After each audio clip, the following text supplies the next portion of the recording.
luto ngayon guys, gagawa tayong taco with pita bro. So mayroon tayong oil, so mag-add lang tayong oil.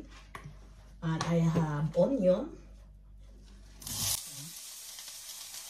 Natin na natin onion, of course, lalo. Umamit lang tayo sa pilagay. Kaya lang natin kaunti yung onion para medyo. Meron tayong 600 gram ng pork. Alam natin ito. Yan.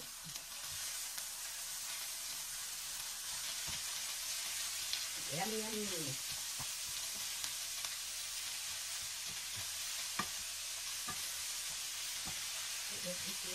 Yan na natin. Kaya lang natin kaunti. Yung pork natin. Beef meat pork guys, mayroon siyang halo na beef. Kaya medyo hindi siya maulit at masarap. Diba? So, tuloy lang pagpapray natin. Maganda pag maraming onion and garlic dahil extra yummy. Gusto ko maraming onion guys. Yung onion na white dahil yung pula mahal dito. Yan. So, ito yung pamilya din na namin guys. Yan. Tuloy lang pag-fry dyan sa ating yung karning ginaling. And of course, mayroon tayong taco na spices. Dahil, ang 400 gram, gagamit tayo ng isang 1 pack. Dahil 600 gram ito, yung lasa magkaiba. Di ang gawin natin, maghati tayo, hatiin isang 1.5 pack ang gamitin natin. Kasi, parang ang lasa din, masarap. Hatiin natin itong isang 1 pack.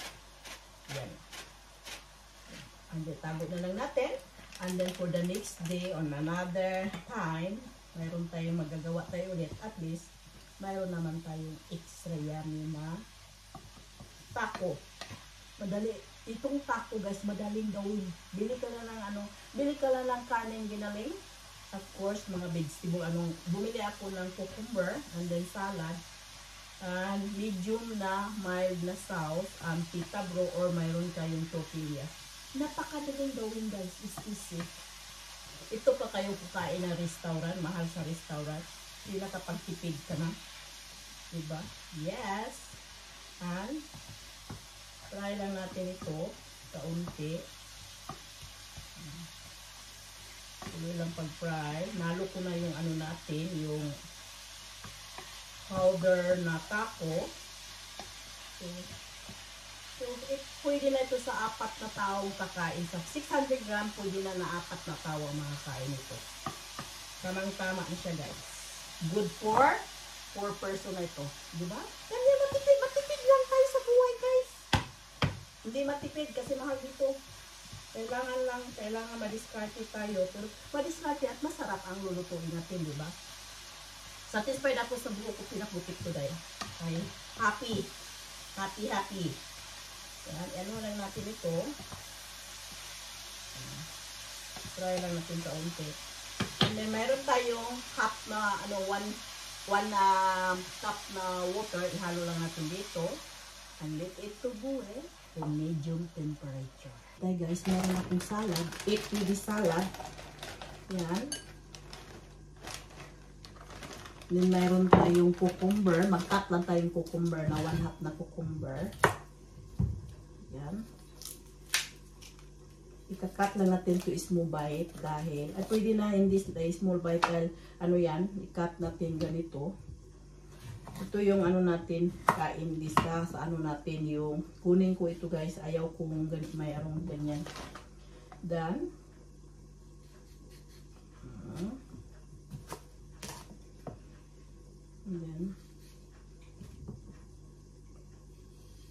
ika-cut lang natin ito guys. Like this. Diba? Mayroon na tayong cucumber na chop. Mayroon tayong salad. Ito yung salad. Later, sa taco natin. Kasi pag ang taco, kailangan na mayroong salad. I-apply sa natin. Diba? So, may bowl ako dito guys. Ilagay natin sa bowl.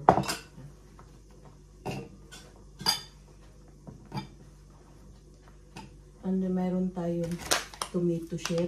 Lagyan lang natin tomato din guys. Ito extra yummy. Diba?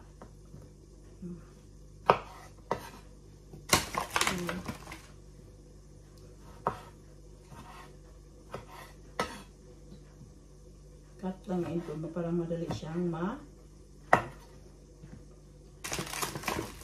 dahil ito na yung dinner, ready na ang dinner to serve. So, wala nang problema mamaya mag-isip tayo ng dinner. Diba? Mayroon na tayong pan-dinner sa pamilya natin. Ganyan. Kailangan ano tayo kung anong kakainin ng pamilya. Ganyan ako guys sa totoo lang. So, ito na siya. Halo-halo lang dyan. So, and this is it. Meron to cucumber and tomato. And meron tayong salad. And then ito, iwawam natin dito sa oven yung pita bro. So, ito, kakain tayo dito sa pagtako dito sa pita bro. Mas madali ito kasi pagtako bro is pasok mo lang dito sa bread. Kaya samantala sa tortillas kasi guys, minsan yung magbabasa yung tortillas, mag-spread yung mga taco natin ginaling. So, ganyan guys. And then, see you later. It is done guys. Yes, it's look this of that is the taco for today. So, ano na siya guys, is done. Tapos na siya. Pinakuluan ko siya sa medium temperature. Now that is done. Taco guys is done. Luto na yan. And then sit aside lang natin. Maaga pa ngayon, alas 3 pa. So they eat later. At least ready na yung dinner natin. Nawarm ko lang sa micro yung taco na bread. Yung binutasan ko na siya loob. Ito na guys, mag-umpisa na tayo. Ano ba yan? Para siyang, yan. Binutasan ko na siya.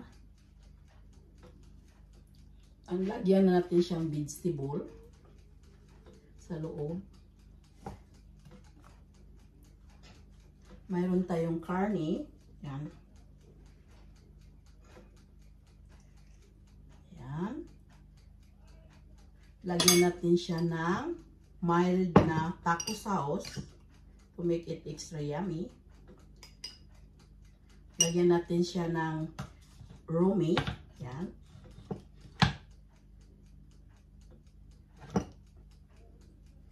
And vegetable ulit natin guys. Meron tayong cucumber and tomato. Ayan. Ito na siya guys. Diba? Of course, meron tayong sauce. Lagyan natin ng sauce. Diba? Oh! And this is romi. And that is it guys. So that is dinner for today. Taco. Masarap siya guys, sa totoo lang. So that is dinner guys. It's taco. Yes, yummy yummy. It's dinner for today guys. Eating time na tayo, kabayan.